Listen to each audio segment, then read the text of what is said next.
In heaven's name. It's a letter, Ma, for you. Who's it from? Aren't you going to read it?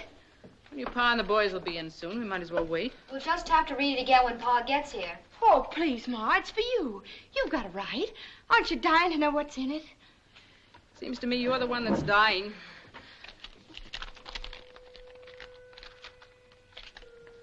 Dragonwyck, May 19th, 1844. My dear cousin Abigail. Nicholas Van Ryn. Who's that? Shh, Tibby. Read the letter, Ma.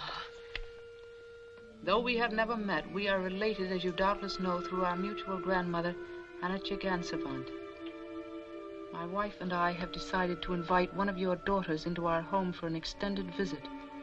We shall naturally be able to offer her many advantages which she could not hope to enjoy in her present station. In return, if she pleases, she may serve as a companion to our 8-year-old child, Katrine. Upon inquiry, I have been gratified to find that you and your husband enjoy the honor and respect of your little community. Be so good as to let me know at your earliest convenience which of your daughters you select, and I will make all suitable arrangements for her journey to Dragonwyck. Respectfully yours, Nicholas Van Ryn. Golly. Is he really your cousin? Now, don't go imagining yourselves a couple of lost duchesses. There's not a drop of Van Ryn blood in any of us. It doesn't make any difference to me, I'm sure. But you had the same grandmother. She was... Let me see. My grandfather was her second husband. Her first one died. His name was Van Ryn. Nicholas must be his grandson. He's a patroon. A patroon, Cousin Nicholas? What's a patroon? That's what they call the owners of those enormous land grants on the Hudson River. They're the descendants of the original Dutch patroons. And they're terribly rich and elegant. He must be very important. I remember reading 3 or 4 years ago about his visiting President Van Buren at the White House. But you haven't said yet, Ma, whether I could go.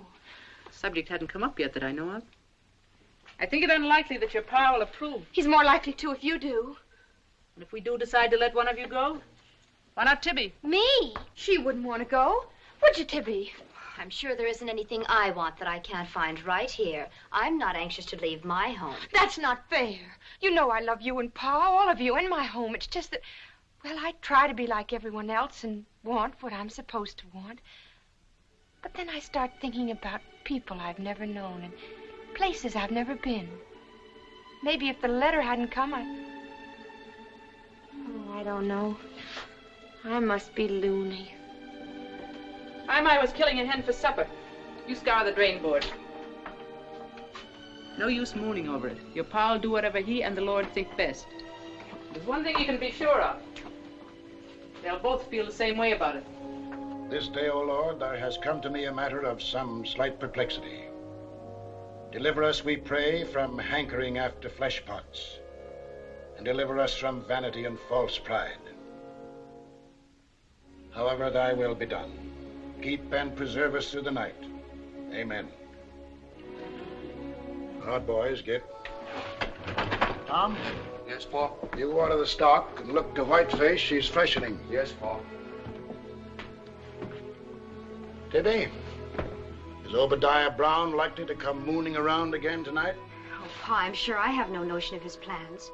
Well, if he does turn up, be sure and sit on the steps where your ma can keep an eye on you. Although I must say that Ob is a steady lad, and you, praise be, are not the flighty kind. Thank you, Pa. Now, about this letter, I'd see no reason even to discuss it if it wasn't that your ma acts like it was important.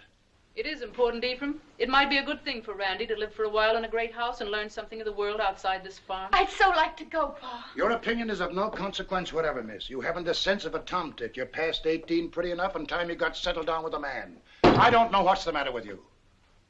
As for this fine relation of yours, I'd like to know what right he's got to be making inquiries about us. He doesn't mean it that way, I'm sure. Perhaps the gentry have different ways of saying things. Since when do we have gentry in this country where all men are free and equal? A Yankee farmer is as good and maybe a little better than any Dutchman on the Hudson River. We'll say no more about it. Oh, Pa, listen, please. I have a feeling that the letter was kind of a sign. I think the Lord wants me to go. You know what you're saying? During worship tonight, I had a leading. Truly, I did. At least put it to the test, Pa, please, and see what happens. Are you speaking the truth? Search your heart. Very well.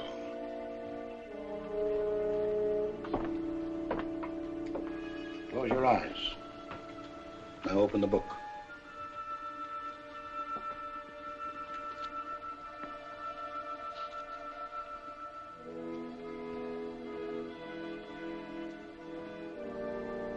And Abraham rose up early in the morning and took bread and a bottle of water and gave it unto Hagar, putting it on her shoulder and the child, and sent her away. And she departed and wandered in the wilderness of Beersheba. Well, it's none too fitting, but it does seem to have some bearing. I'll sleep over the matter and pray on it. Come, Abby.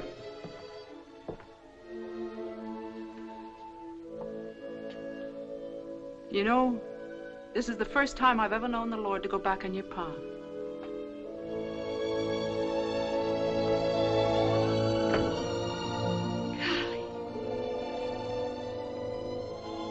Golly Moses!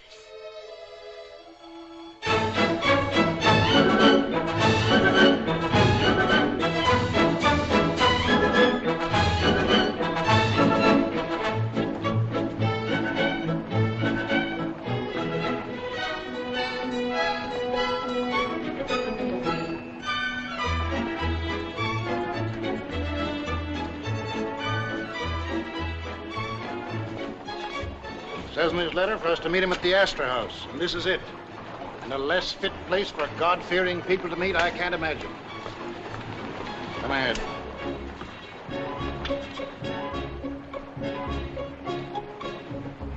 And, what can I do for you, my good man? Are you the tavern keeper? This is not a tavern, and I am not a keeper, my good man. And I am not your good man.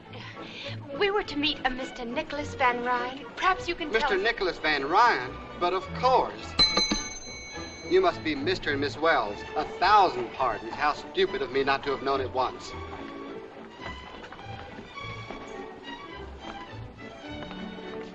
If you will do me the honor to come with me, please. Mr. Van Ryn regrets that he is not here to greet you, but he has directed that you're to have everything you wish. Everything.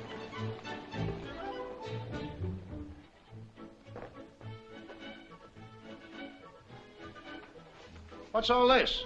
Dinner, sir. I didn't order any. Mr. Van Ryn ordered dinner served at this time, sir. Mr. Van Ryn is not here. Yes, sir. Oh, it's beautiful.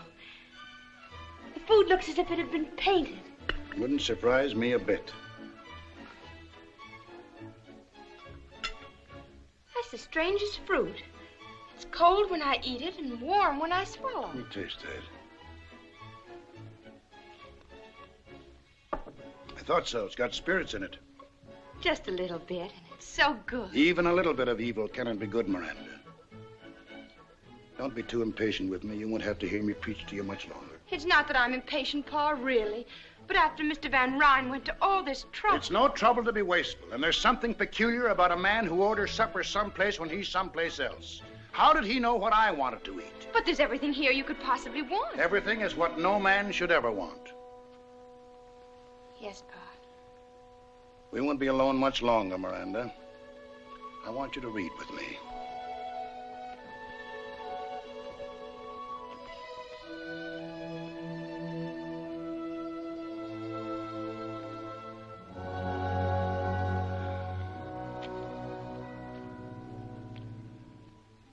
I will sing of mercy and judgment.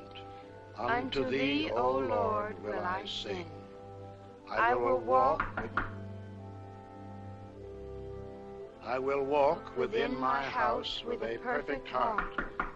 I will set no wicked thing before mine eyes. I hate the work of them that turn aside. It shall not cleave to me. A froward heart shall depart from me. I will not know a wicked person.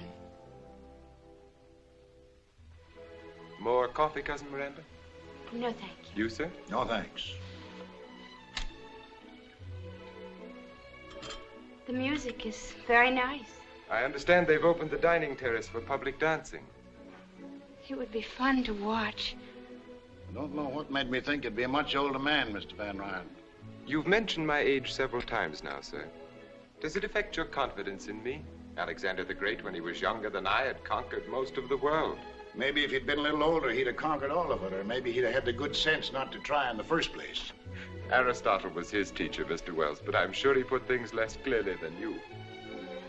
Tell me, young man, what are your politics? My politics? Since Van Buren is a New Yorker, I imagine you folks up along the Hudson are mostly for him. Martin's an old friend and neighbor of mine. Naturally, if he's nominated, my farmers will vote for him. What do you mean, your farmers? The tenant farmers on my land. There are nearly 200 of them. Never heard of tenant farmers. Don't they own their own land? No, it belongs to me. It belonged to my father and his father, back to the first patroon who took title in 1630. I permit the farmers to work my land, and they in return pay me a yearly tribute and a share of their produce. But they can buy the land they've been working if they want to. No. Why not? Because it belongs to me. As a farmer, I'd rather own 1/2 acre of barren rock, free and clear, than work the richest land in the world for someone else. I dare say we don't understand each other's viewpoint. I dare say. Cousin Nicholas, is that the new waltz dance they're dancing down there? It sounds very much like one. It doesn't look improper at all. Do you dance the waltz? Miranda. Yes, Cousin Miranda, I dance the waltz, but never in a public place. Oh. Our politics may not jibe, young man, but I like your manners. Well, some good may come to you out of this venture after all. I'm glad you think so, sir. Well, it's time for bed. Don't forget your prayers, Miranda. No, Pa. Good night. Good night, Cousin Nicholas. Good night. Cousin Miranda, Yes? on occasion we dance the waltz at Dragonwyck. Good night.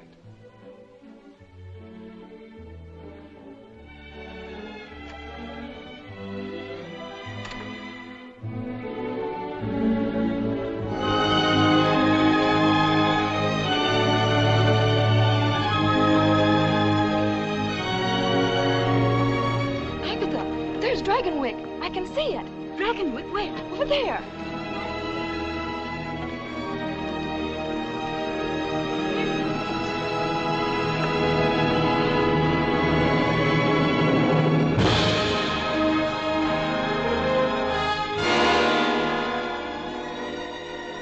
Golly Moses. Cousin Nicholas! Cousin Nicholas! I saw it. I saw Dragonwyck. What have you done with your bonnet? How can you sit there so quietly? I should think that seeing Dragonwyck would be more thrilling to you than to anyone. Nothing can be thrilling that is shared with so many other people. Did you like what you saw? I'm afraid I've run out of words. I've said beautiful so often this afternoon. Every now and then you say golly. I prefer beautiful. I'll try to remember. Do you mind if I keep my bonnet off just a minute? The breeze feels so wonderful against my face. Tell me about Dragonwyck. How many rooms? I've never counted them. And lots of servants? I've never counted them either. Golly. I mean, imagine. The breeze must feel wonderful indeed with a face as beautiful as yours against it.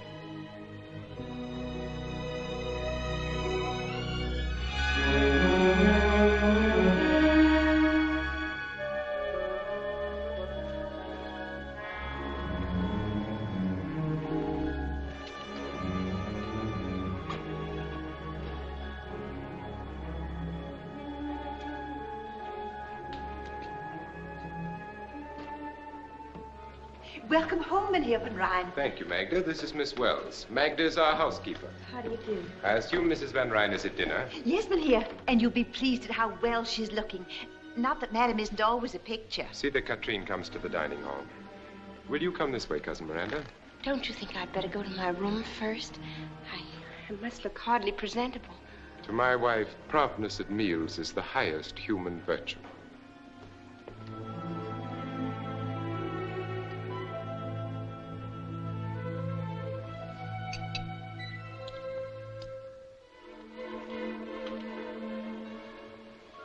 You're back. Yes, as you see, I'm back. I didn't know I would have waited. And here is Cousin Miranda. Oh, welcome to Dragonwyck, child. Thank you. Will you sit here, Cousin Miranda? Thank you. Did you have a pleasant trip, Nicholas? Yes, very. Miss Wells has had practically nothing to eat today, Tompkins. I'd suggest you serve her at once. At once, Minia. I trust you'll be happy here. It's most kind of you to let me come. And my mother and father wish to be remembered. I'm sure they're most worthy people, and I'm sure you'll be a good girl. Oh, Nicholas. Yes, my dear? You didn't forget the pastries, did you? Of course not, my dear. Those wonderful New York pastries. Nicholas, Yes. did you bring the Napoleons, the honey puffs, and the mocha bonbons? All of them, my dear. I think I'll have the bonbons before going to bed. Tompkins, serve the honey puffs after dinner, but be sure they're well chilled. Yes, madame. And shall we keep the Napoleons for tomorrow? For my lunch. After dinner, you'd best go find Katrine. You might read her a story. We can hardly ask our guest to occupy herself with the child tonight. She must be tired. As you say.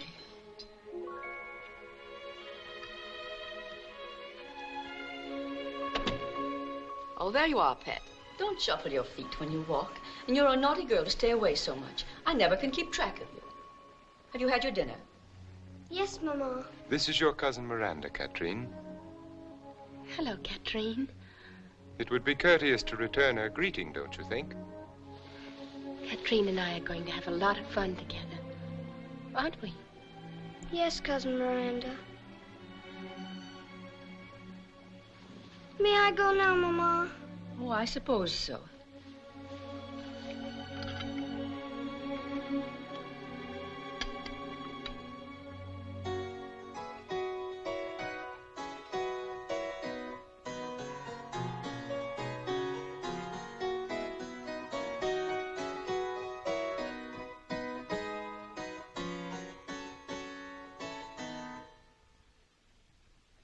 Who was she? She was my great-grandmother, Azild. Azild? That's a strange name. She looks like a frightened child. I don't know why we keep her hanging there. And that ugly old harpsichord is just an eyesore. The servants have to be driven to dust it. You think we're going to bite them? She was from New Orleans. She and my great-grandfather were married there in 1743. I guess I imagine it was one of those sudden romantic adventures. Tell me some more about them, Cousin Nicholas. Azild and your great-grandfather. Did they fall in love at first sight? No Van Ryn does anything at first sight. But she must have been happy to live here. As it turned out, it didn't matter. Soon after their son was born, she died. She brought this harpsichord with her from her home. She played it always. If you listen to the servants, they'll have you believe she still does. Fortunately, we don't listen to servants or to their superstitions. Oh, no, of course not. Isn't it rather late, Nicholas? Perhaps we should I shall stay up for a while, but if you wish to retire, my dear. Yes, I think I will. Well, good night, then. Good night. Good night.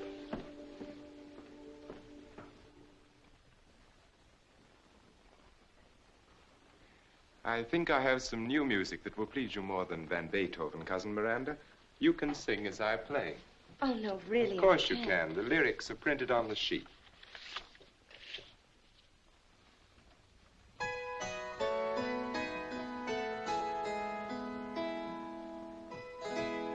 I dreamt that I dwelt in marble halls, with vassals and serfs at my side, and of all who assembled within those walls, that I was the hope and the pride.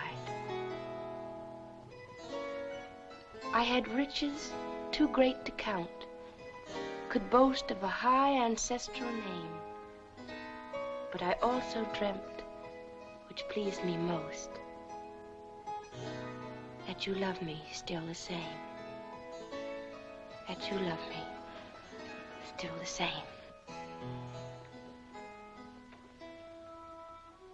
You read the words with an extraordinary understanding. I've never seen them before. Then perhaps there is someone at home whom you've promised to love still the same? Oh, no. It is getting late. I'm sure you've had an exhausting day. I shall have Magda show you to your room. Thank you. Good night, then. Good night, Cousin Nicholas. Since we are not really cousins, I can see no reason why we should continue to call ourselves so. Good night, Miranda. Good night.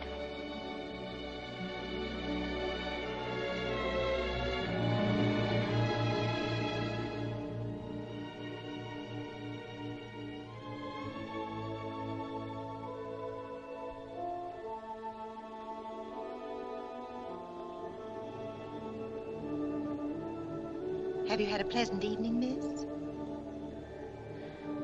Oh, yes. This is a lovely room, isn't it? Yes, it is. An unusual room. It's unusually beautiful. That isn't what I mean, miss. I do have such a time making myself understood. It's what she brought to this room and what'll never leave it. Was she very young? About as young as you. She must have been very proud to be mistress of Dragonwyck. He never loved her. He never wanted her at all. He wanted their son. He kept her from him. He forbade her to sing and play. He broke her heart and drove her...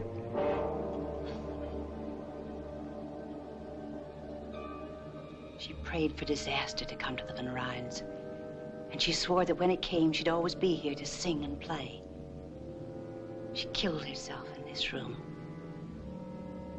This harpsichord. That's just kitchen gossip. Oh, you mustn't take me seriously, miss. No one ever does. May I take you to your room now? Thank you.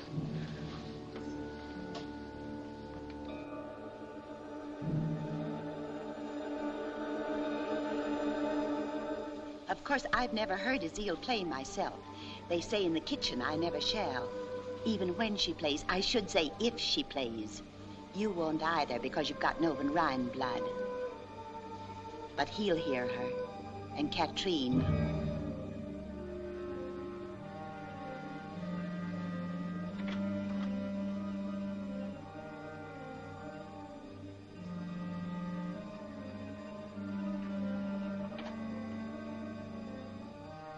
Is this my room? Yes, miss.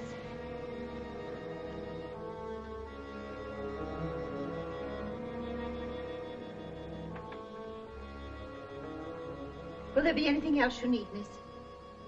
Oh, no. Thank you. Well, good night, then. Good night, Magda. Miss Wells, why have you come here? Do you think Katrine is in need of a companion? Why, that would be for her father and mother to decide. Don't you think Katrine is in need of a father and a mother? That was a silly question, wasn't it?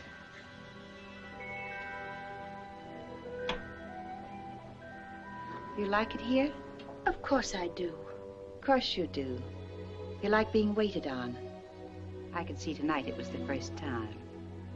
You like peaches out of season. You like the feel of silk sheets against your young body. And one day you will wish with all your heart you'd never come to Dragonwyck.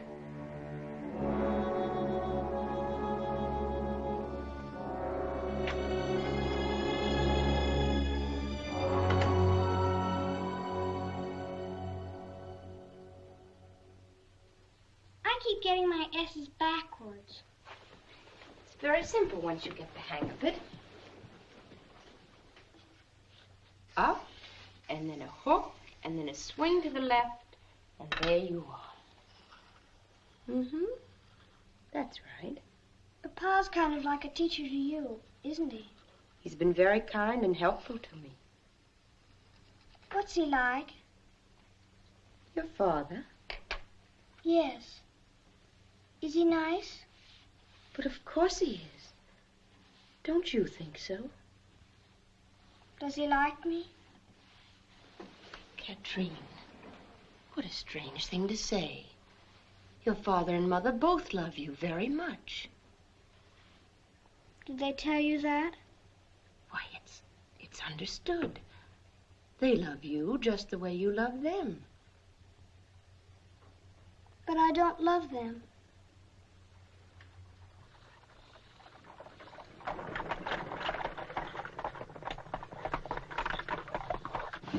That must be the de Greniers. They've come for the Kermesse tomorrow. They're staying overnight. The Count's such a funny-looking little man. It isn't polite to stare. Did you say Count?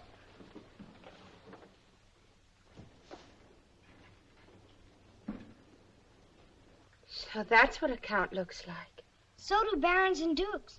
Tomorrow the house will be packed with them. Papa always has a 4th of July ball for the river families after the farmers have their Kermesse. Ball.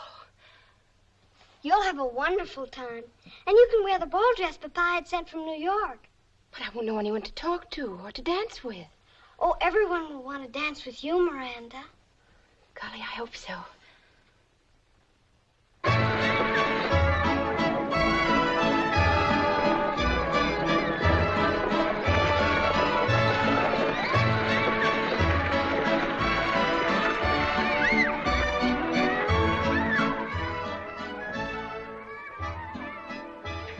This is where I hide every year to watch. Sometimes, after Papa leaves, I go and stand near the carousel. Perhaps you shouldn't have come, Katrine. It's wrong, you know, to disobey. Oh, you're just saying that because you're supposed to. Is there anything wrong about the Kermesse? No. Could watching it make me a bad girl? I suppose not. Then it's wrong to forbid me to come. That sounds pretty logical to me. Hello, Dr. Turner. Hello, Katrine.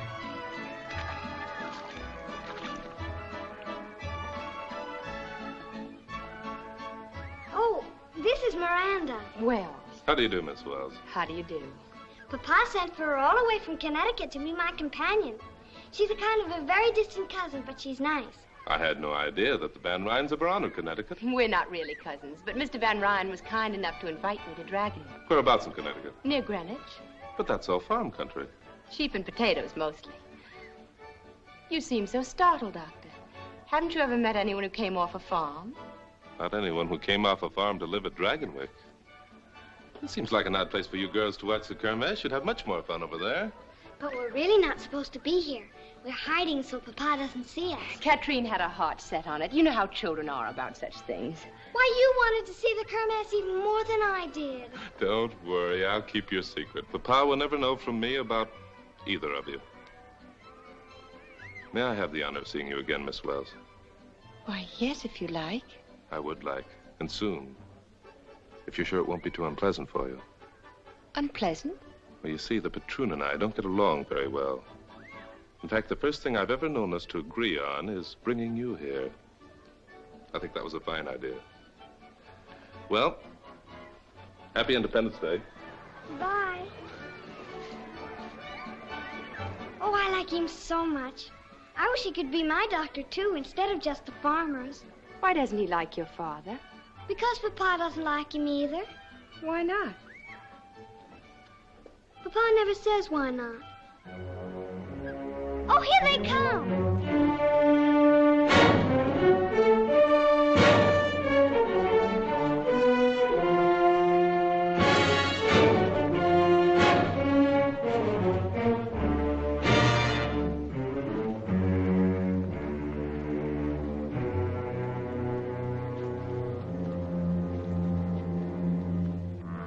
What brings you to our Kermesse, Dr. Turner? Are you expecting an epidemic of minor injuries? You never can tell, Mr. Van Ryn.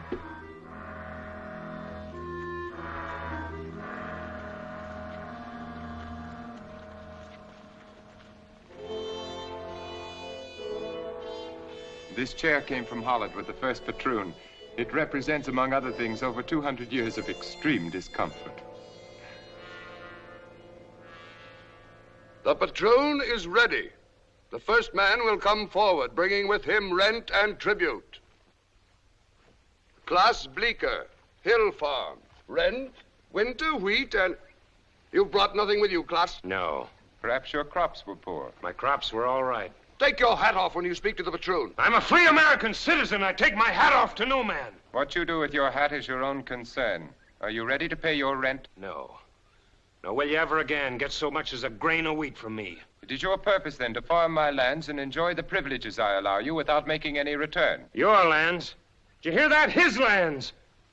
For 200 years, the Bleekers have worked the hill farm. And for longer than that, it has belonged to the Van Ryn. We've paid the worth of it many times over, and you know it. Well, here's the finish. I'm sorry to hear it. But since you feel that way, I order you to leave my land by tomorrow noon. If you are not gone, I shall have the proper authorities put you off. Have the next man step forward. Otto Gebhardt. Won't you reconsider your decision, Mr. Van Ryn? Klaas Bleeker and his wife and children have no home other than his farm. Where will he take them? I see you've come empty-handed, Otto. Have you a reason? You know the reason. It's his birthright as a free citizen of a free country. These men are not alone. The anti-rent movement has swept New York State. Man, take your head out of the sand and help to solve this problem peacefully. Because it's got to be solved, peacefully or not. Speak up, Otto. I'll bring the stuff tomorrow, sir, if that will suit. Will the rest of you men step forward, please? I have something to say. Tired of listening and talking and listening!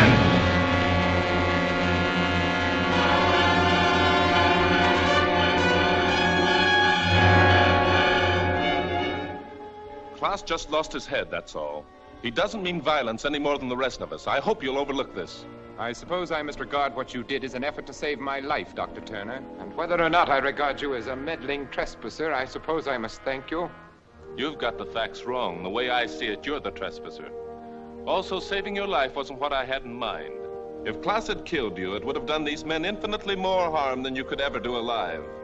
So don't thank me, Mr. Van Ryn. I shall say a few words about what has just happened, and they will be my last. Dr. Turner's efforts to incite anti-rent rebellion in our local district have been well known to me for many months now. Just what is it he wants you to want so passionately? It has an assortment of highly romantic names, the rights of man, life, liberty, the pursuit of happiness, and such. And all those will be yours with the titles to a few acres of soil. Believe me, my welfare does not depend upon you. Rather, you depend upon it. But my rents and tributes and my responsibilities are hereditary, the symbols of a way of life to which I have been born and in which I shall continue to live. I shall never relinquish my position.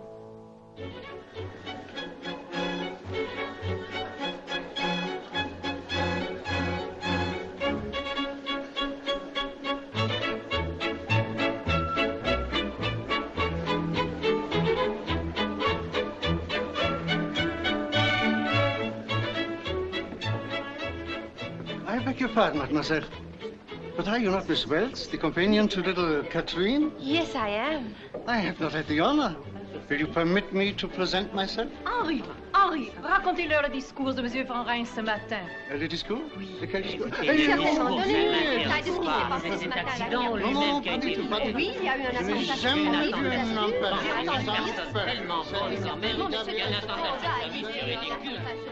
I imagine that ever so many parties are being planned for you and dear Harmon. Oh, yes. The Derwents are giving a soiree for us next month. Everyone will be there, simply everyone. Good evening. Good evening. May I sit with you? We'd be charmed. My name is Miranda Wells. I am Cornelia Van Borden. My sister Elizabeth Van Borden, Miss Helena Vanderhyde. How do you do? We were just discussing dear Cornelia's wedding to Harmon Van Brock. Do you know Mynheer Van Brock, Miss Van... Wells? No, I'm afraid I don't. You see, I don't know anyone here. Really? Where are you from? Connecticut. Connecticut? That's in the west, isn't it? Why, no, it's right next to New York State. My sister means that it's across the river. Which river?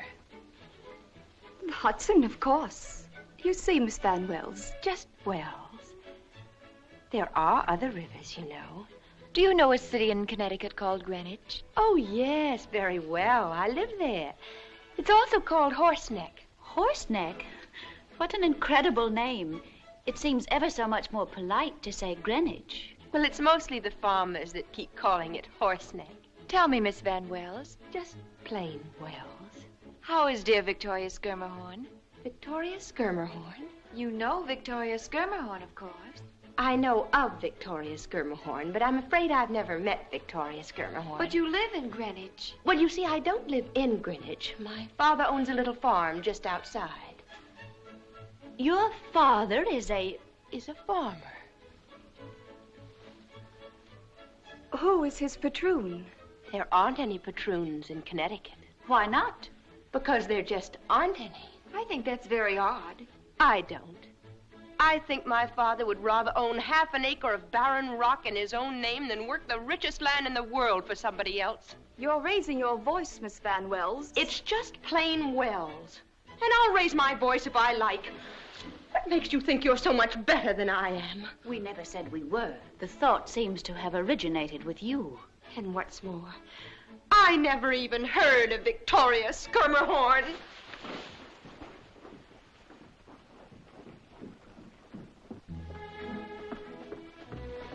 Miss Wells, is there anything I can do for you? No, thank you, Magda. Of course, it's only my humble opinion, but I think you're the most beautiful lady at the ball. That's very kind of you, Magda. All of the servants think so. I can't understand why you haven't danced every dance. Then I suppose most of the gentlemen are spoken for.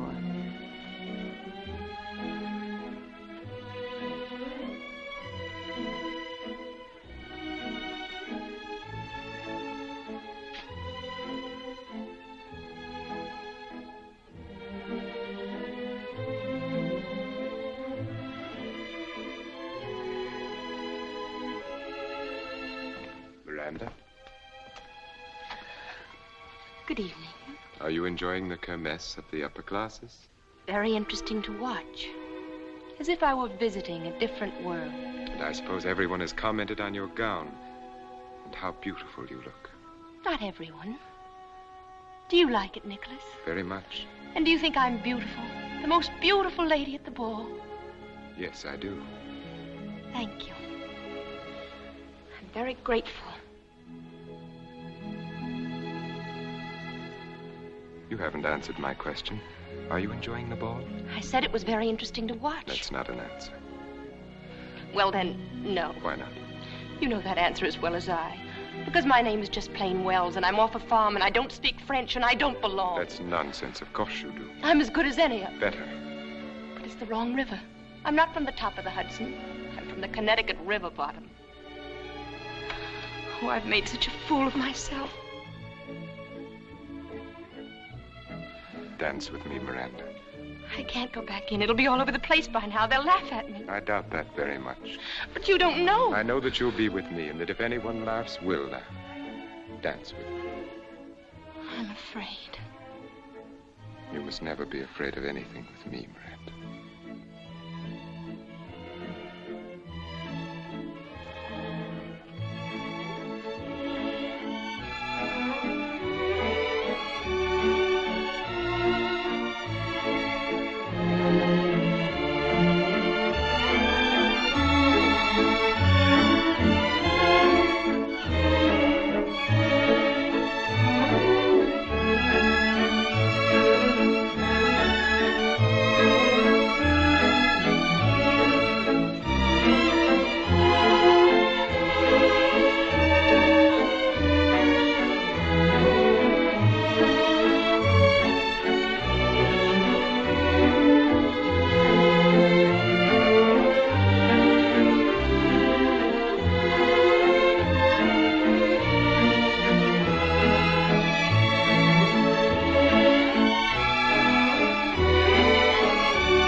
Are you enjoying the ball, Miranda?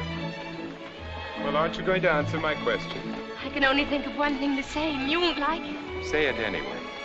Golly Moses.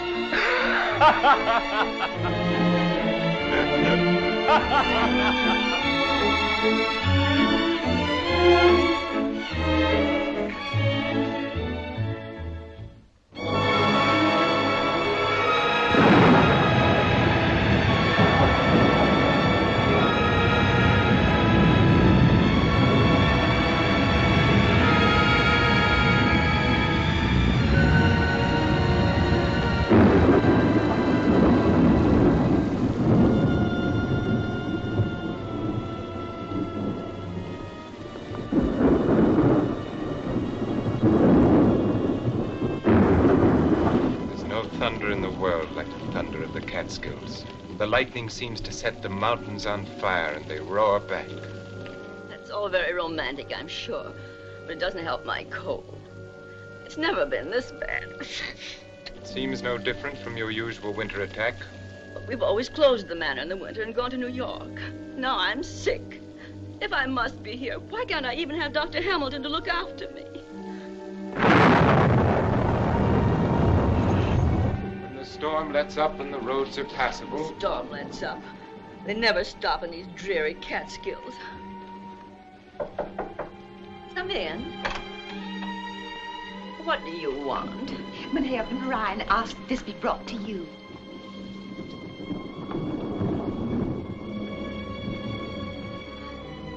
Why, Nicholas, it's your favorite oleander. I thought it would brighten your room and perhaps make your stay in bed less unbearable. Thank you so much. Can't remember when anything has pleased me more. How alive it is. As if it were thinking, as if it had thoughts of its own and desires of its own.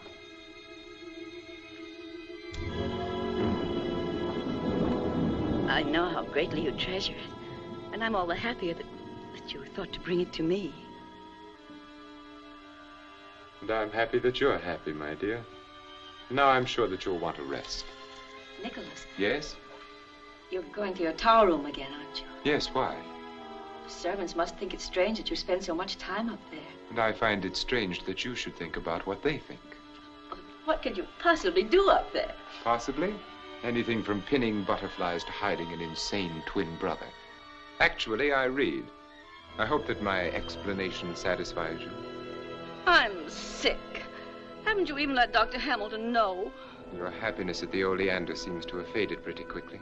You can't imagine what it's like to be sick in this miserable, drab house. I cannot imagine that Dragonwyck could be either miserable or drab, except to those who reflect misery or drabness from within themselves.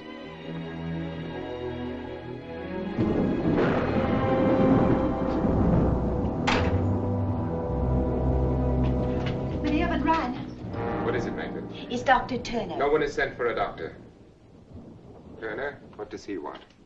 He's come to see you. He says it's most urgent. My regrets to Dr. Turner. I am engaged and cannot be disturbed. Yes, Mynheer. Never mind.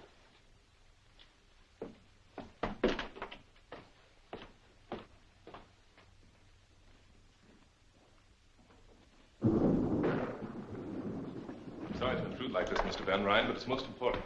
Yes? Klaus Bleeker's been arrested for murder. It's a pity you weren't there to stop him this time. I was there. He didn't kill anyone. There was an anti-rent riot at Smoky Hollow. Klaus wasn't anywhere near the boy that was killed, but they blamed it on him. If by they you mean the patroons, you must also mean me. The farmers aren't going to stand for this. They've threatened to storm the Hudson jail. With shouts of liberty, equality, fraternity, I take it.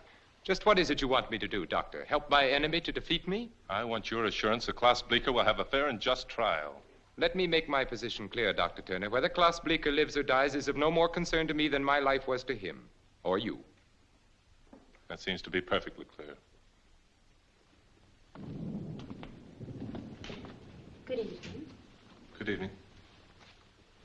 Won't you stay for dinner, Doctor? No, thank you. Miranda, have Tompkins set another place. I'd rather not, if you don't mind. Perhaps I spoke a little hastily, Doctor. I might be able to help. Well, that's a pretty sudden change of mind. What brought it on? I assume that John Van Buren is to prosecute the trial, is he not? Yes. He's a close personal friend of mine. You still haven't told me what changed your mind. Dr. Turner, you have my assurance Klaus Bleeker will have a fair trial.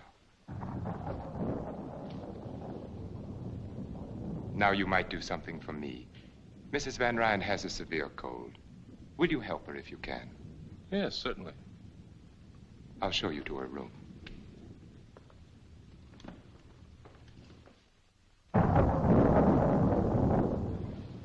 take a bit of scraped onion and sugar for that cough, and these drops as directed. You'll be fine in a few days. A few days? Dr. Hamilton always kept me in bed for at least 2 weeks. He's probably right, but with most of my patients, it's all I can do to keep them in bed while I examine them. A lighter diet might help. Soup, tea, boiled eggs, less cake. That's nonsense. It's common knowledge that one should stuff a cold. I'll eat all I please. Well, you get well faster without it, but you get well anyway.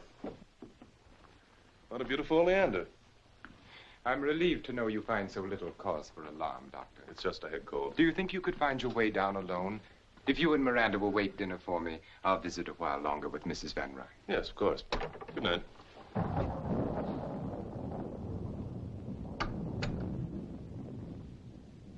Dr. Hamilton usually encourages you to eat.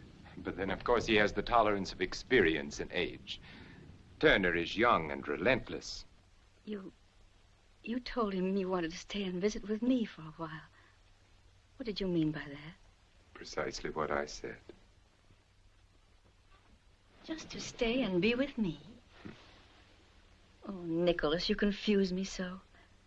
Sometimes when you bring me flowers and smile at me, I think... What? That you like me and want me. And sometimes... Yes?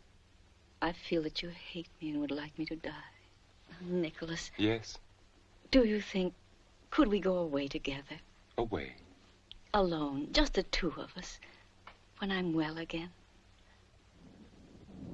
Of course we will, my dear. As soon as you're well again. I feel well enough already. In that case, even Dr. Turner would approve of your finishing your dinner. Shall I bring your cake? Oh, yes, thank you. You know, it's funny. The day we first met, last summer at the Kermesse, I thought we had very much in common. As time went on, we'd have more and more.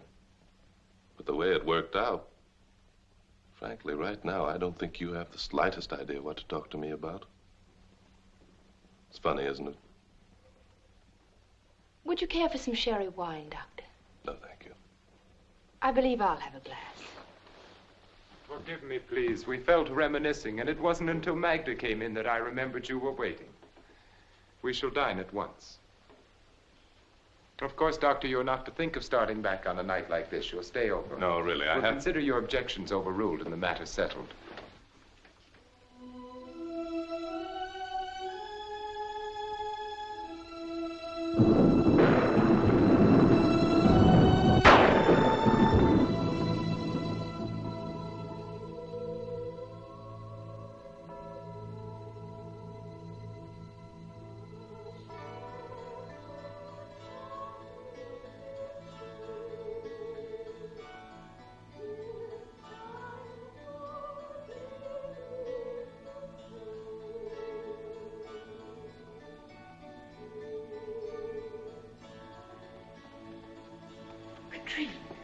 Shh.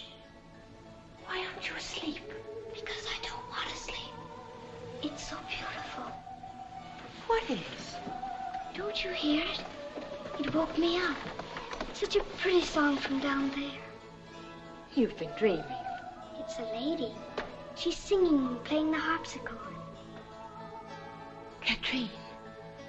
It's like a lullaby. But it must be funny, because every now and then she laughs. There, she's laughing now. Don't you hear it? It's getting louder and louder. Oh, I don't like it now. Make her stop. I'm afraid. I'm afraid. Make her stop. Darling, it's no one. Really, it isn't. You must believe me. It's... Well, I can remember when I was a little girl. I used to imagine things so hard that I thought they were real. But don't you see, if there were anything, I'd hear it too. It stopped now. Of course it has. It never started, really. Oh, I'm so tired. What is it? It's Mrs. Van Ryn. She's very sick. Tell me, what happened? About an hour ago, she woke up and started to retch. Oh, the pain must have been terrible. Magda, what's the matter? Is Mrs. Van Ryn? Oh, she was moaning so. Did she take any medicine before I gave her? No. You'd better send for Mr. Van Ryn. I have.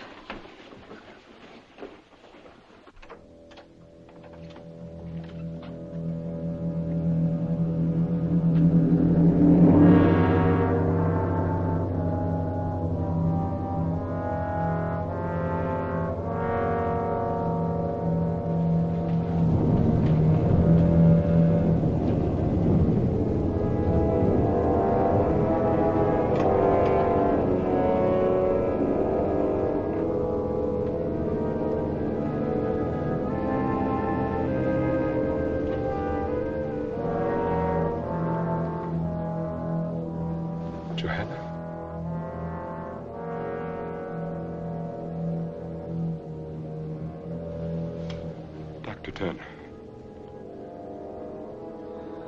I can't understand it.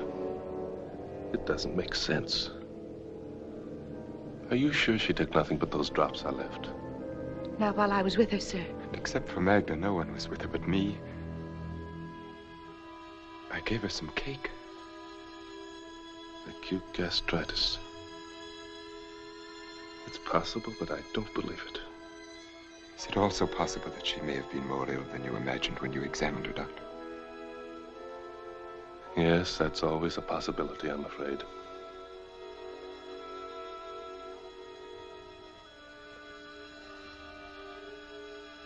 See that the pastor is notified at once. And have him come to me.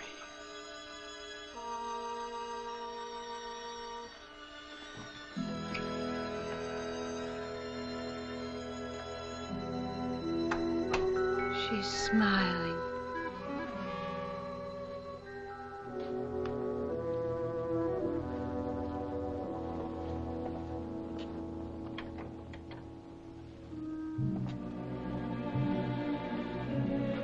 I'm sure he didn't mean that you were to blame. Whether he meant it or not. I don't know why she died. That's shameful, isn't it? For a doctor not to know. It's funny the way she ate. Almost passionately, as if she wanted from eating what she couldn't have. You better get some sleep. Good night. Good night.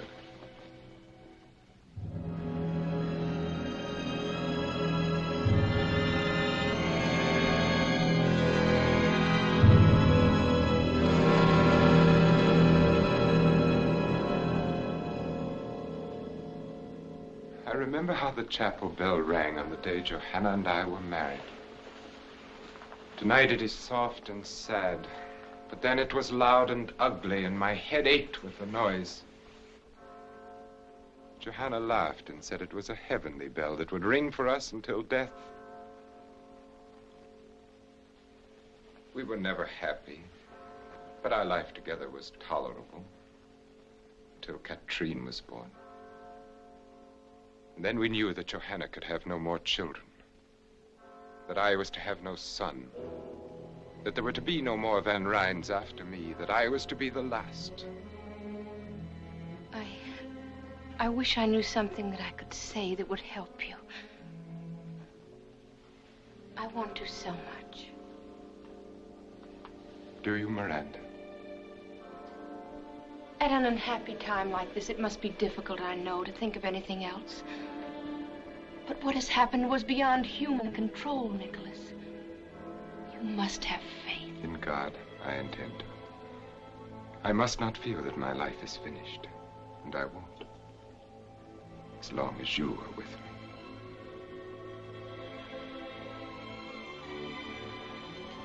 The bell has stopped now. It must be nearly dawn. Miranda, you've known as well as I that this was inevitable. That we were inevitable. I didn't know who you were, or what, or where. Out of all this world, why should I have called to you and no one else? And why should you have come to me and no one else? It's because you were meant to. You knew it the instant our eyes first met and everything within us met.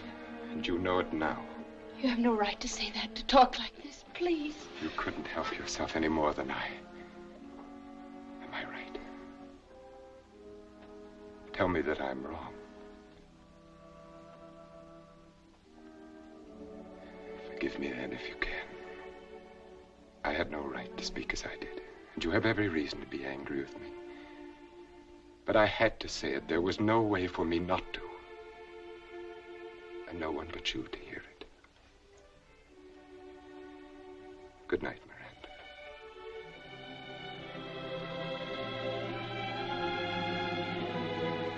Good night, Nicholas.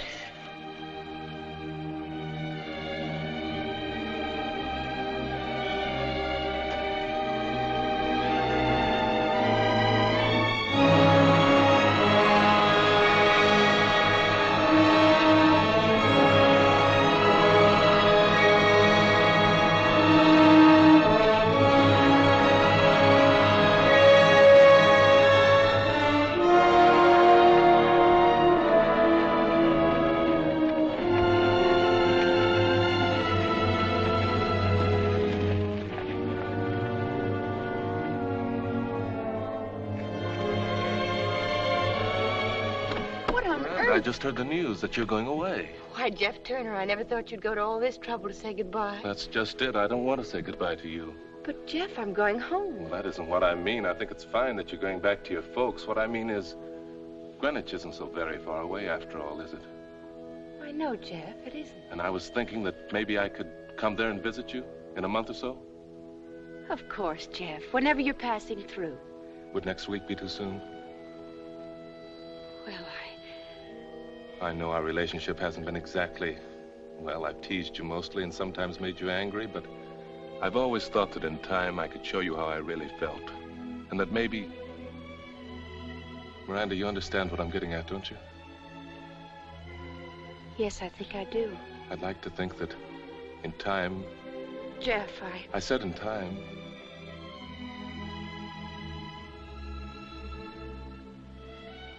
Is it that hopeless? I don't know what to say. Well, there's not very much you can, I guess. Well, have a nice trip. Thank you, Jeff.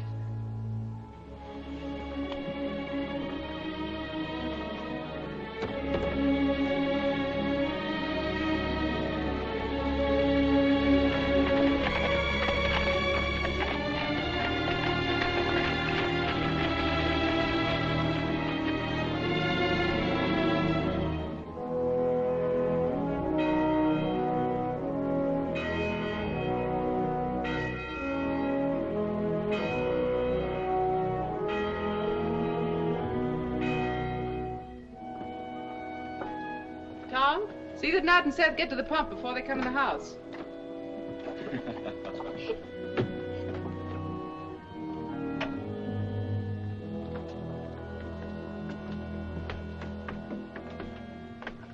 Come inside. I want to talk to you.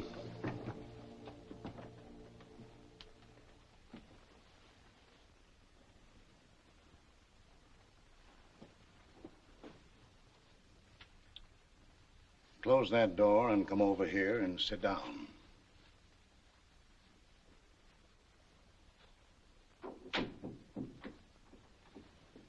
That was a nice sermon today, Pa. Strange you should say that. Struck me you weren't listening too hard. I heard every word of it. Struck me your mind wasn't on it at all. Where is your mind? What's the matter with you? Nothing's the matter, I tell you. Now, Abby, I'm going to get to the bottom of this. I've made up my mind. But if there's nothing the matter... You were the first to see it. For months you've fretted and worried. Miranda can't sleep. She won't eat.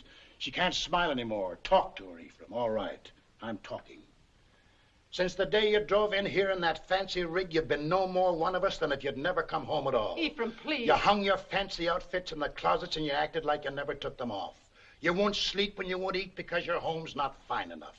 And you won't be happy because we're not fine enough. That's not true. It's got nothing to do with that. What has it to do with then? Sometimes when a woman's unhappy, she just can't talk about it, Ephraim. Are you going to tell me it's a man? What man, I'd like to know? She's given frostbite to every mother's son in the county. Perhaps the right one hasn't come along yet. Well, she won't find him with her nose stuck in the air, wanting what she can't get. A woman ought to get a man first and then want him. Someone rode in the gate.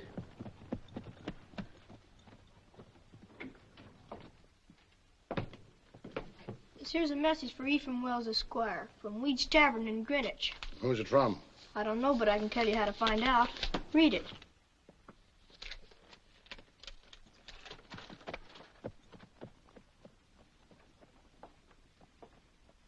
I'll be concerned if this don't beat all. Nicholas Van Ryn is stopping in Greenwich and is coming here this afternoon to see me on a matter of the greatest importance. Cousin Nicholas in Greenwich? What in Tunket could he want, huh? Miranda?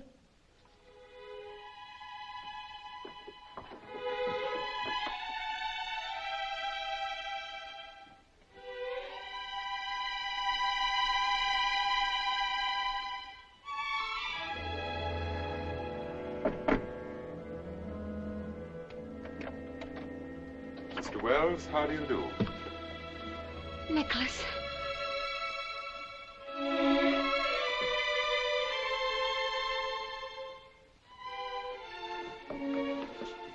Just what is the meaning of this? May I speak with you alone, Mr. Wells? I consider your behavior exceedingly strange. On the contrary, it couldn't possibly be more conventional. Sure, Mr. Van Ryn certainly handled Pa. That's enough of that. This matter doesn't concern you. Now get. What did you think of him, Ma? I don't know. We weren't even introduced.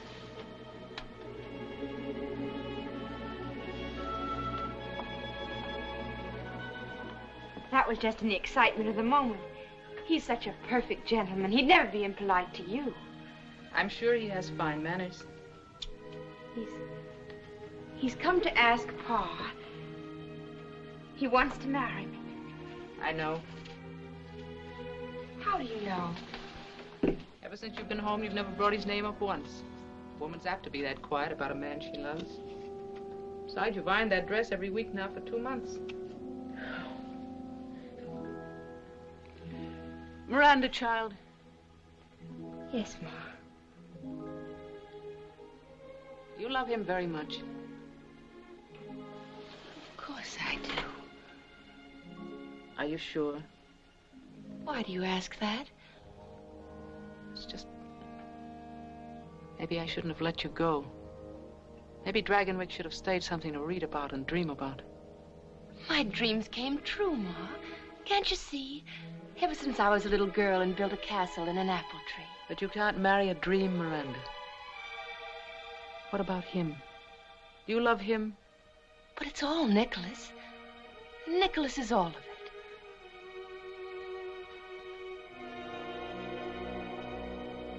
You're acting so strangely.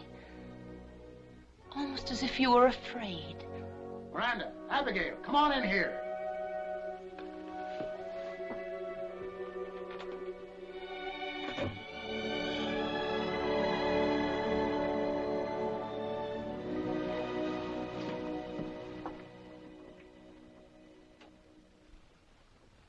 Says he wants to marry you.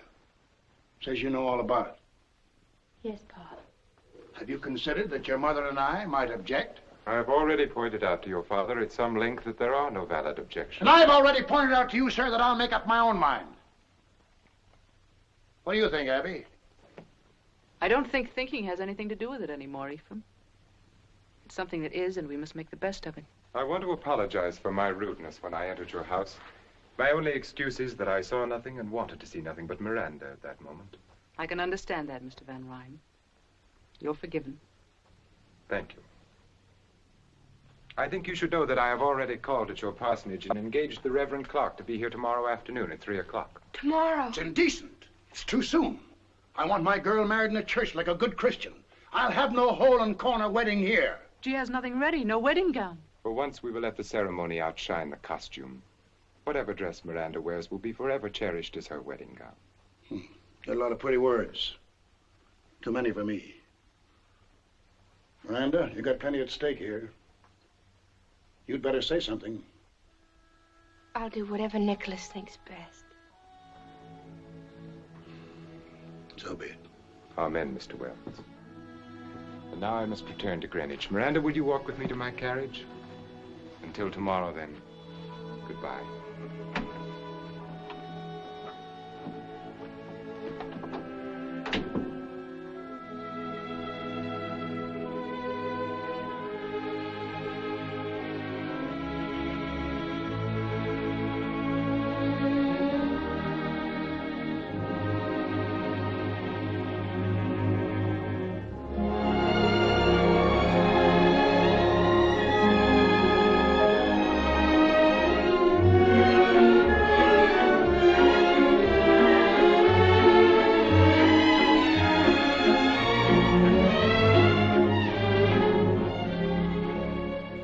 Which carriage have you sent to meet Mr. Van Ryn at the landing? The lander, madam. Have the grooms their new uniforms? Yes, madam.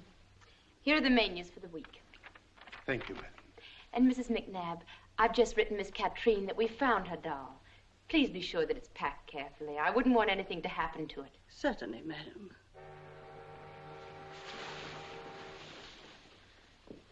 We'll let the linen room go until this afternoon. Perhaps you should let it go until tomorrow, madam. What with Mr. Van Ryn coming back and everything? I won't overdo it.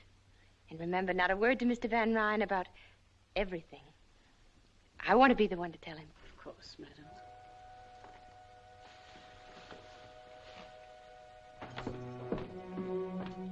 Welcome back, sir. How did you find New York? Unbearable, thank you, Mrs. McNabb. Nicholas. How lovely you are. I'd almost forgotten how lovely you are. I'm not when you're not with me. I'm not anything. 3 long weeks. Have you missed me? Have you been well? I missed you terribly. And everything has been just fine. As a matter of fact... I'm having our townhouse entirely redone. A new music room. We must plan a series of entertainments for the winter season. Mrs. McNabb said I'd find you here. Oh, I beg your pardon. I didn't know. That's all right, Peggy. This is Mr. Van Ryn. Was it anything important? Well, it was just to remind you that you ate none of your breakfast this morning. And all your favorite dishes, too. We won't talk about food if you don't mind. You'll eat every bite of your lunch or there'll be quite a bit of talk. You carry on as if you'd cooked it yourself. Me?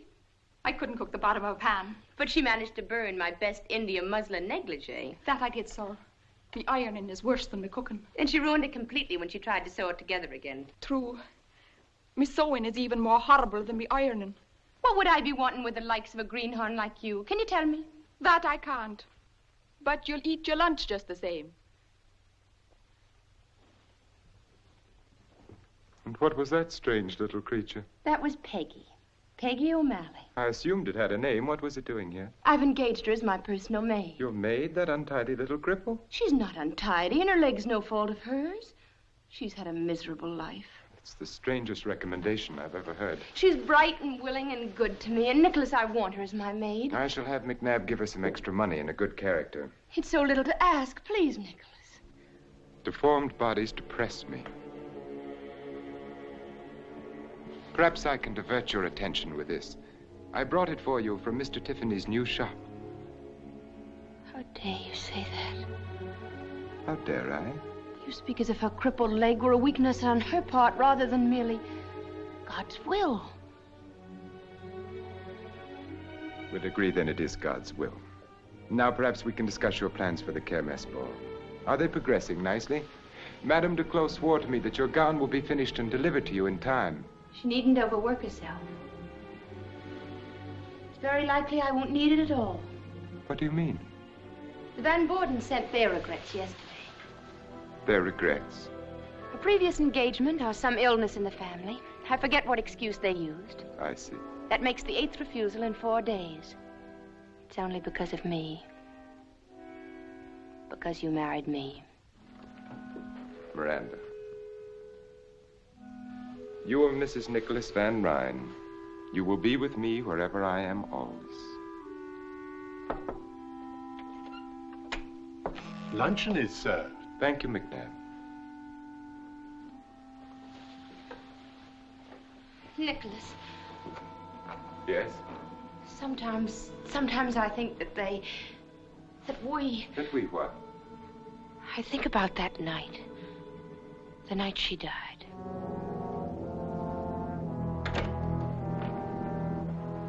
What about that night? It was so soon after. Perhaps we should have waited to decide. In the hope that our gossip-mongering neighbors would be more approving. I don't care whether they know, Nicholas. It's just that we do, and so does God. I've never heard you speak so childishly, Miranda. You might well be on your father's knee.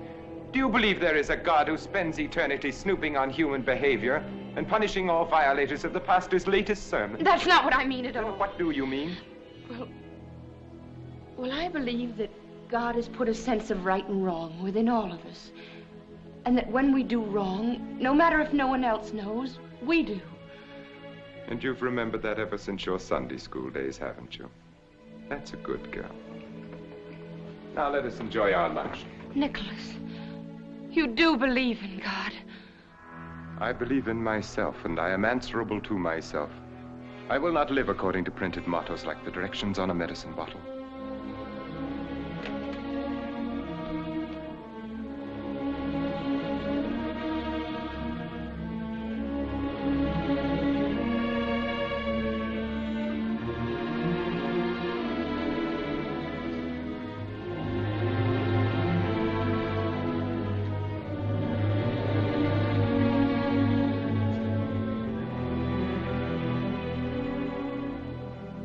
Would you like me to say grace? That won't be necessary. Then I shall begin our salad dressing.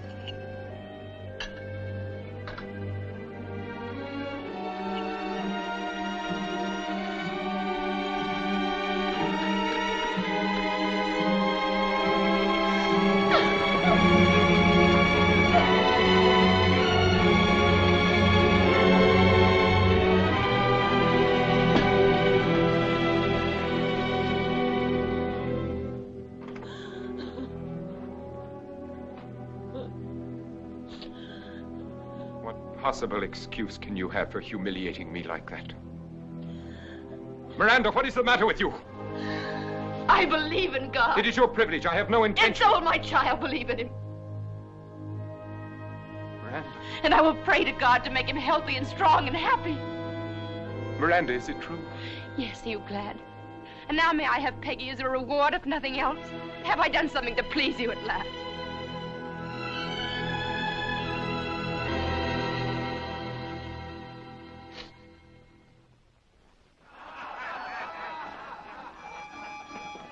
Dog. They're celebrating. I'm gonna celebrate too and get drunk.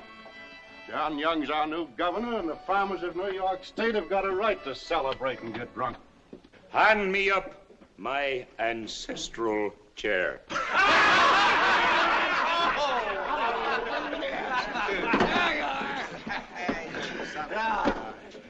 Take off your heads in the presence of the patroon. Tom Wilson, come forward, bringing all your money and all your crops, and thank the good, kind patroon for taking them off your hands. I don't have to know more. John Young's the governor, and the Constitution's been changed. I can buy my farm. It's the law. That's right.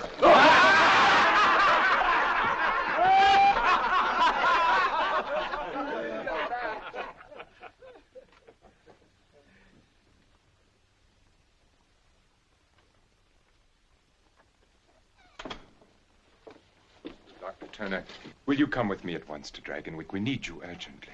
Is anything wrong? Mrs. Van Ryn is having a baby. Her time is here. Dr. William Brown has been staying at the manor. I had him come from New York. He's a fine doctor. He's a fool. I beg you to come. There are certain symptoms. Have you any reason to think she's in danger? Mrs. Van Ryn, I don't know that she... Doctor, nothing must happen to my son. All right.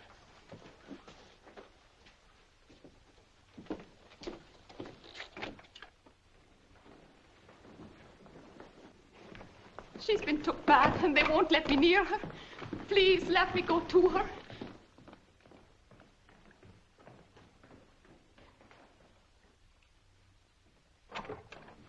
What is it, Dr. Brown? What has happened? Everything's quite all right, Mr. Van Ryn. Quite.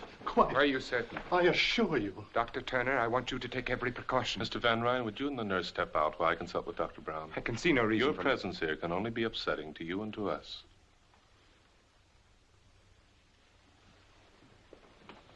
Dr. Turner, thank heaven you've come. I can't assume this responsibility alone any longer.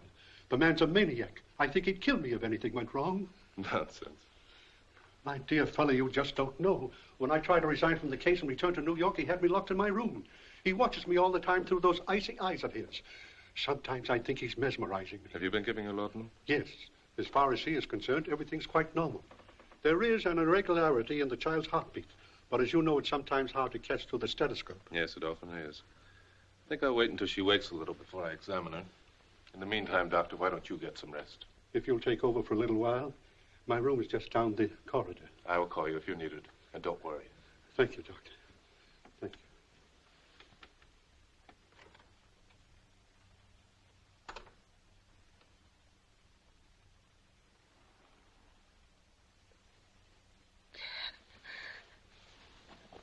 Hello there. I don't know whether to believe this or not. You can believe it. Are you going to take care of me now? Yes. I'm going to take care of you now. That's good. It'll be all right now. I'm not afraid anymore. Don't be afraid. Call Dr. Brown. Jeff, help me. I'll always help you.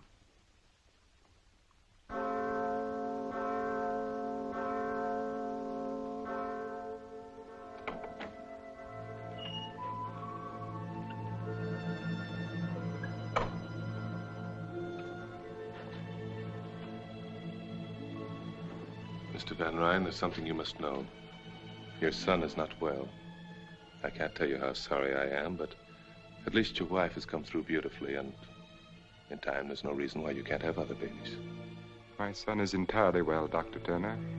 I appreciate your services, and you will be suitably recompensed. But he can't live. His heart is malformed.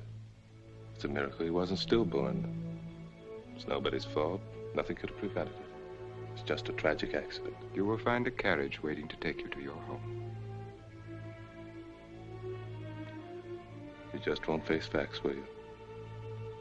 You never believe anything you don't want to.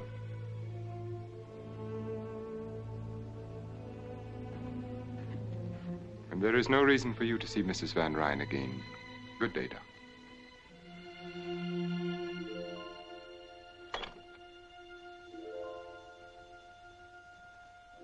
Adrian Peter Van Ryn, I baptize thee in the name of the Father, and of the Son, and of the Holy Ghost. Amen. We yield thee hearty thanks, most merciful Father, that it hath pleased thee to regenerate this infant for thy Holy Spirit, to receive him for thine own child by adoption, and to incorporate him into thy holy church. Amen. Please accept my most sincere congratulations, Mynheer Van Ryn. Thank you, Dominic. You understand, of course, that this house ceremony was only at the insistence of Mrs. Van Ryn. In a month or two, my son will be properly baptized in the Dragonwyck Church. Of course. No, Nicholas. We can thank God that he was baptized just in time.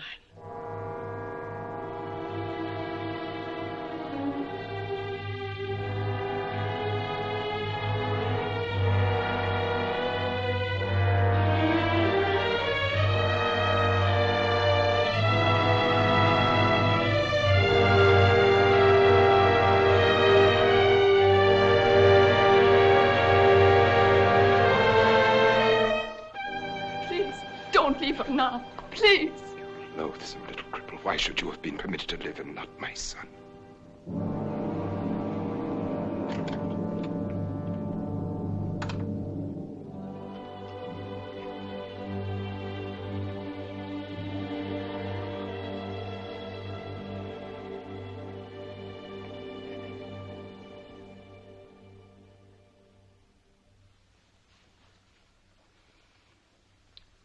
Should I light some candles? No, I like to sit here in this half dark. You'll ruin your eyes. How long has he been up there this time? A week, perhaps more. Ever since he got back from New York. And before that... I'm sure it isn't very pleasant for him, Peggy. And what is it for you? Shut up there for weeks on end without a word or a sound. If it was any man but him, I say he keeps a bottle up there in that tower room. Peggy. Kiss them.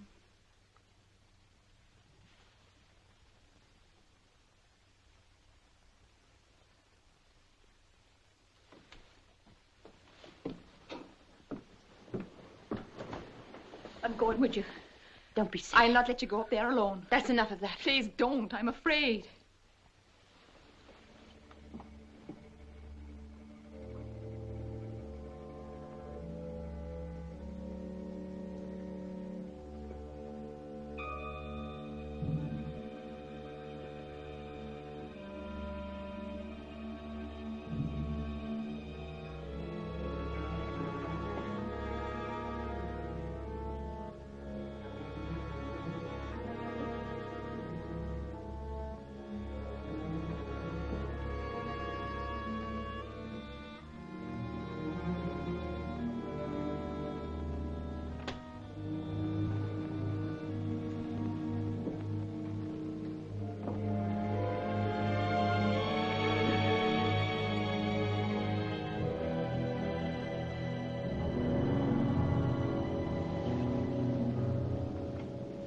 Oh, it's you. Yes, Nicholas.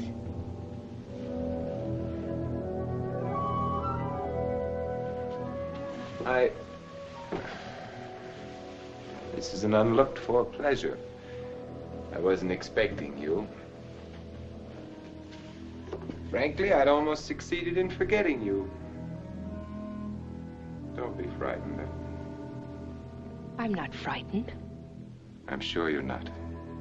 You have courage, Miranda. I like that about you. It must have taken a great deal to make this pilgrimage up to the mysterious tower room. I assume your twisted little friend is offering up suitable prayers for your safe return. I see no reason why they should be necessary. Tell me, are you disappointed in what you found here? I'm sure you expected velvet drapes and heathen idols, an altar for human sacrifice, at least. Nicholas, what do you do here? What do I do?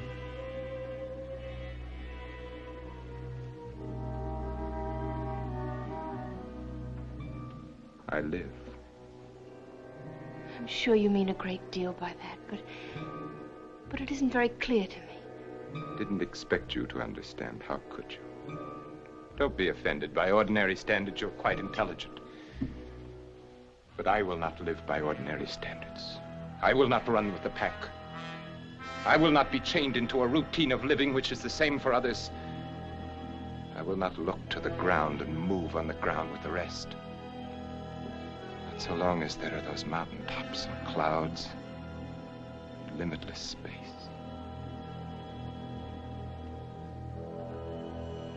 I'm sure you are still unable to understand. I want to try if you'll help me. Shall I? Shall I tell you what you want to know? Brace yourself. Prepare to have your God-fearing, farm-bred, prayer-fattened morality shaken to its core. See, I have become what is vulgarly known as a drug addict. Why? No tearful reproaches, no attempts to save me, to regenerate me. Why do you find it necessary? That is what you could not hope to comprehend. It is because I have set free something within me. Something that ever since I can remember has been like a rock caught in my heart, in my brain, pushing at me, choking.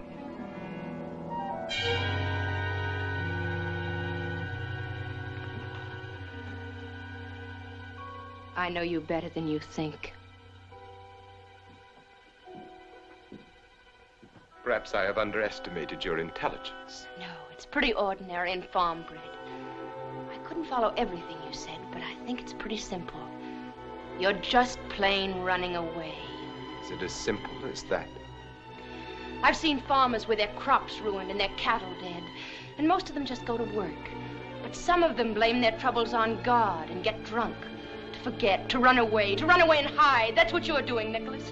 Whenever you've come up against something unpleasant that you couldn't change, like the rent law. Or the death of my son.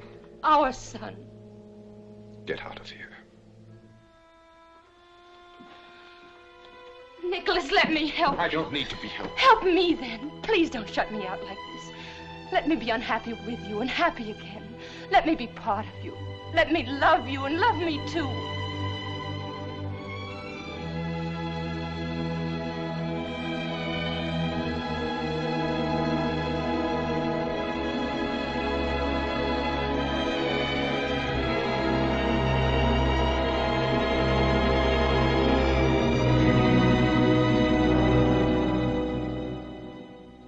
Story, Peggy, but I'm afraid you'll have to tell Mrs. Van Ryn there isn't much I can do for her husband. Tell her. She doesn't even know I've come here. Then what? And do you suppose I'd so much as whistle to get help for him? It's her I'm afraid for, Dr. Jeff. Afraid of what? I can't say right out, but there's a blackness in that house and in him. His coming and going, the look in his eye when he watches her. You've got to come and take her away. What makes you think she'd want to go? Whether she wants to or not. I'm only a doctor. I've got no right You can't leave her there to be hurt and hurt again. Not knowing what she's done wrong or how to do right. Happy as a child because he so much as sends a plant to her room. Plant? An ugly-looking growth to my taste from Egypt or Asia. Has she been taking her meals in her room? Yes, oft times. Why? Come on.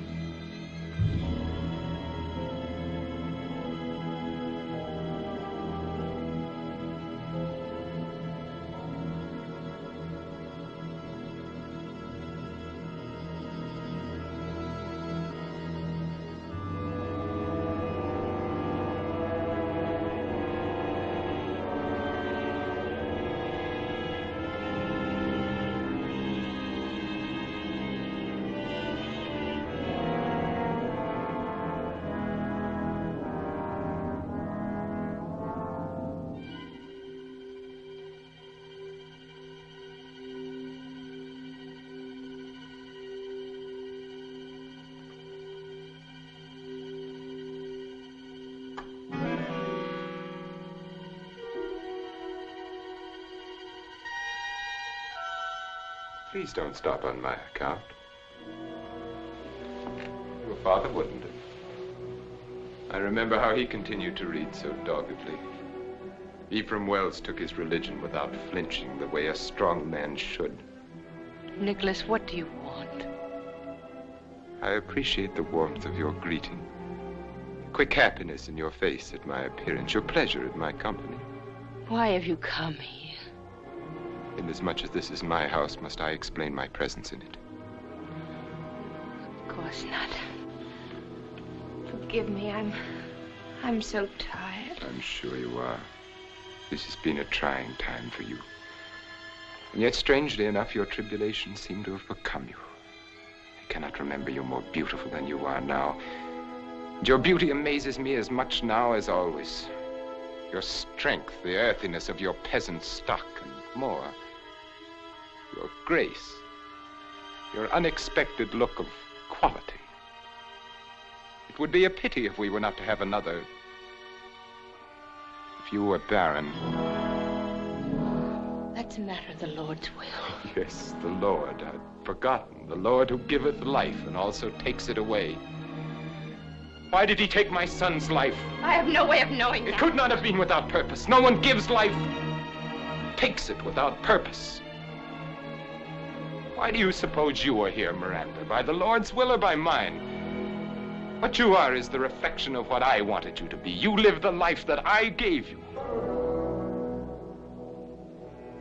Now you do look frightened. What are you thinking? Johanna. Why? I don't know.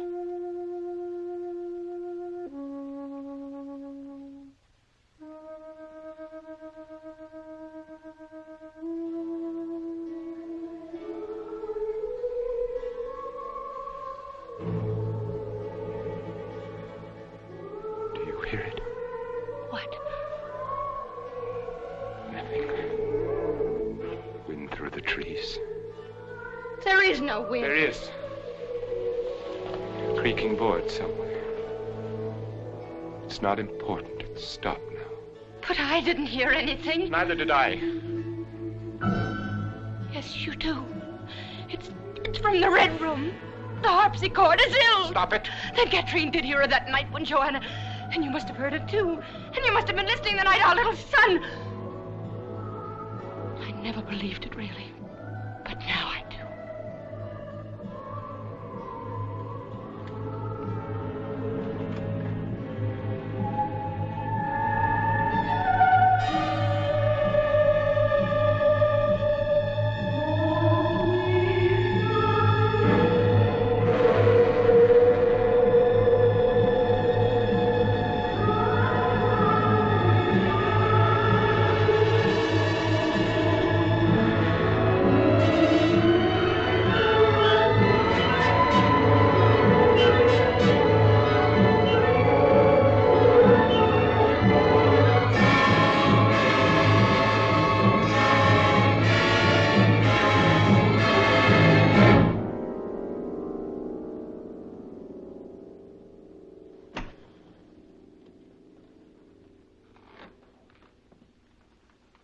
I just happened to be passing by, and I thought I'd drop in.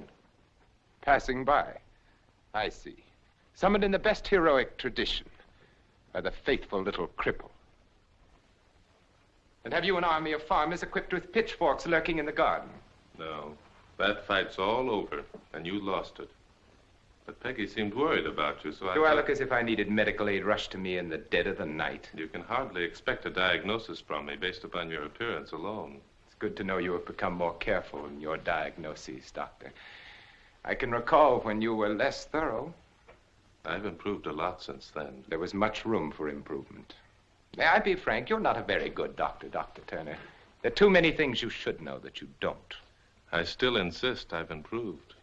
For one thing, I've learned a great deal about plant life. I would think that human life were more to the point. I've discovered that the two are strangely related. You know, in a way, you're responsible for it all. How nice. We must discuss your discoveries sometime soon. What about right now? Jeff, what are you doing here at this time of night? The patroon and I are discussing flowers. Flowers? And while we're on the subject, I suppose you've thanked him prettily for the lovely plant in your room? I don't understand. It doesn't matter. He does. Is it as pretty as the plant in your late wife's bedroom the night she died? You're letting the discussion become rather morbid, Dr. Turner. I was never able to forget that plant. At first, I thought only that it was very beautiful, but I've learned since then it was also very deadly. Nicholas, what does he mean? It's a glucoside, similar in action to digitalis, but much more toxic. I guess it was a good idea to have a doctor on hand that night you asked me to stay for dinner. Weren't you lucky I wasn't a better doctor at the time? It was all so legitimate. Your wife with a bad cold. You couldn't possibly have tasted anything in the cake. It was all soaked with rum anyway. I don't believe it.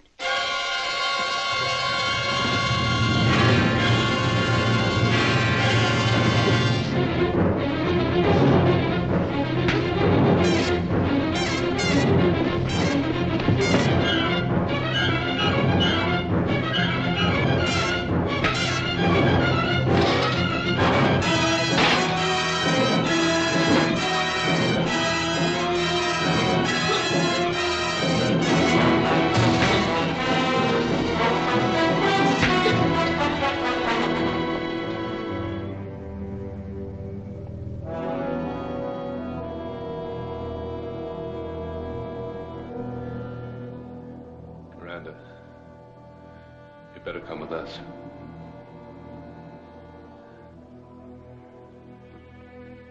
Come on.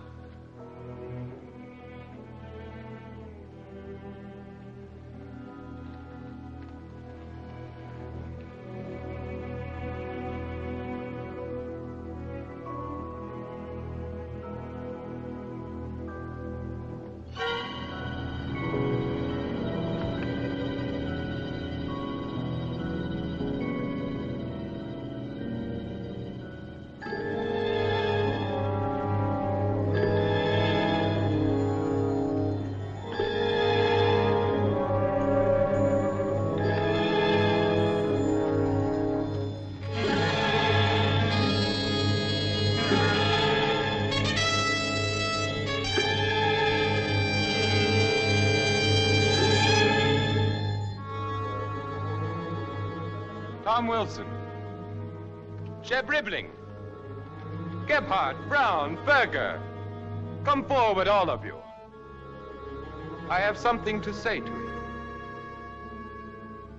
Apparently, I have not yet been able to make my position clear. I will try once more. Believe me, my patience has come to an end. Lives, liberties, happinesses. Pursue them where you will. Sing and dance and dip them in bronze if you like.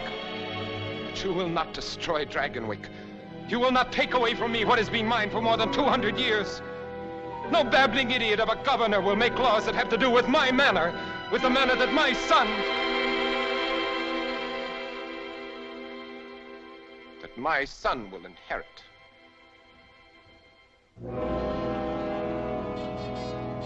Oh, it's Dr. Tierney.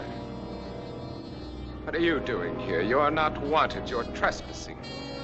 I don't want you here. I don't need you anymore. There was a time when you knew too little and I could use you, but now...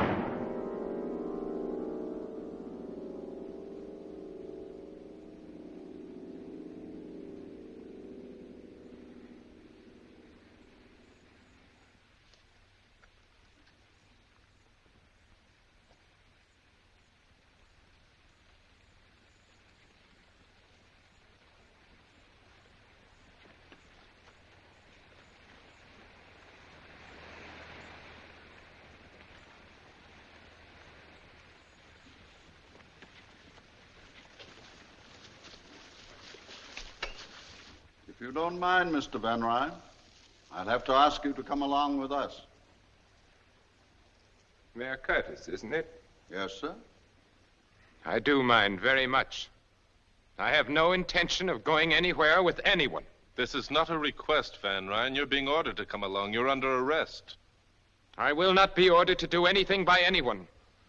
This is my property, and you will all leave it at once. Nicholas, please, this is your only chance. My only chance? How little you know me, Miranda. Even Johanna would never have said that. Dr. Tierney, you might use your influence to benefit these men for once and tell them to get out of here. How little you know me, Mr. Van Ryn, or them.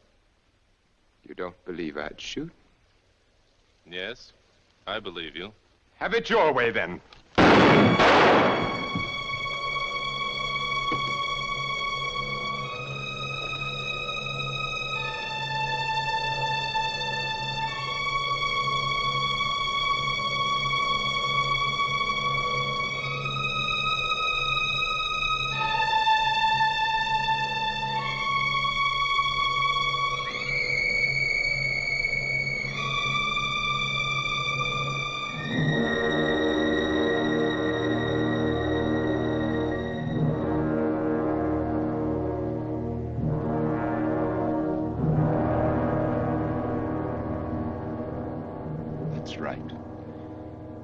Take off your hats in the presence of the patroon.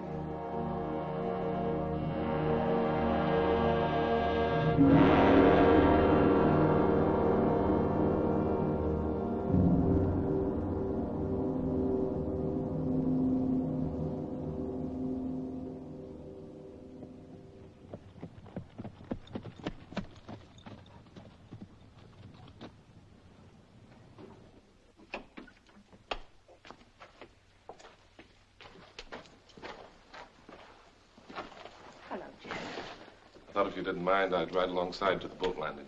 You're welcome to ride inside. Well, thanks. I'd like nothing more, but then I'd have to ride back here and not alone. You understand? Of course I do. Goodbye, Mrs. McNabb. And thank you for everything. It'll be lonely here without you, Mrs. Van Ryn. Mrs. Van Ryn. Suddenly it sounded strange to hear you called that.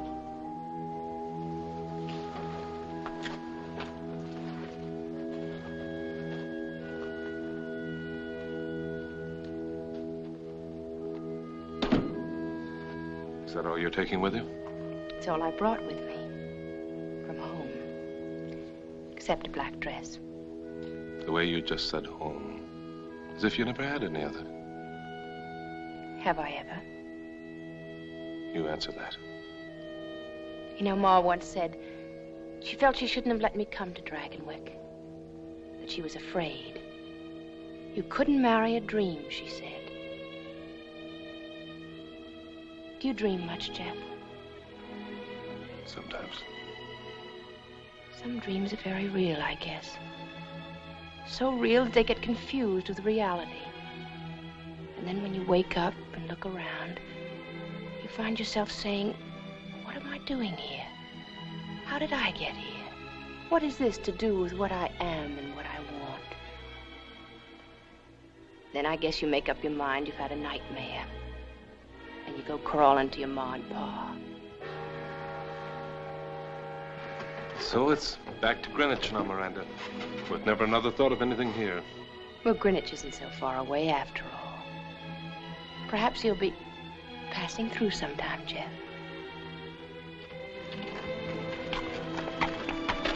Would next week be too soon?